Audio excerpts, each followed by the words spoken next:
Guys, ipapakita ko sa inyo kung paano magluto ng bofis. Unang-una, may laman loob ka ng baboy at may mga sangkap ka. Ito, carrots, labanos, at may bawang, sibuyas at saka loya. Pwede nyo ring lagyan ng hinihiwang siling green para kung gusto nyo medyo maanghang. At lagyan na rin ng pamintang durog. Okay guys, igigisa na natin ang laman loob sa sibuyas, bawang at saka loya. Okay, pakuluin natin yung mantika.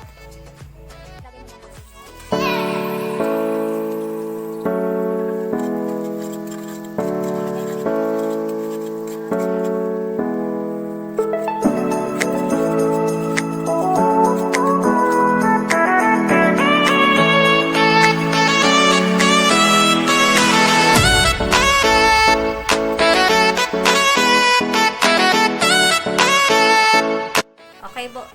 At kumulo na siya. Ilagay na natin yung suka at toyo. Unahin muna natin yung toyo.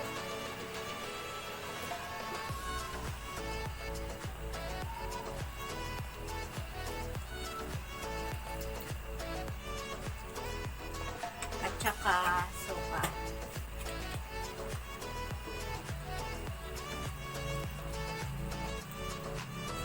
Para lang siyang inadobo.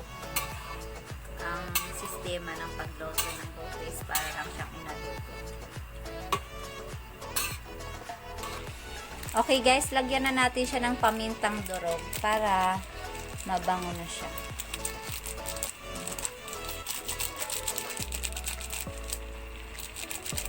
At isusunod na natin mamaya, pag kumulo ulit, ilalagay natin yung gulay at siling green.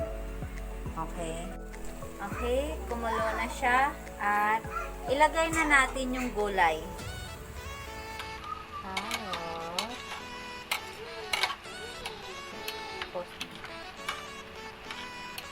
Tsaka labanos.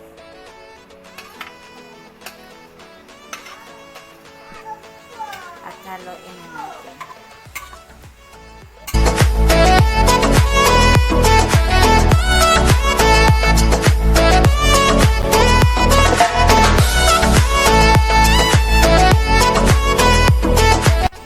Okay guys, pwede na siyang titimplahan.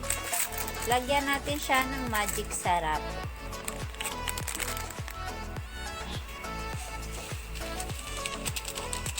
Pwede nang hindi lagyan ng asin kasi nilalagyan na natin siya ng tuyo. Yun na po yung pangpaalat niya. Ihuhuli na natin paglagay yung siling green para hindi masyadong maanghang yung bofis natin. Pwede makakain yung bata kasi makain din yung baby ko nito. Okay guys, ilalagay na natin yung sili kasi paluto na po siya para hindi masyadong maanghang. At ito na po, luto na ang ating bofis Filipino style. Okay, thank you po and don't forget to subscribe and like my video. Bye!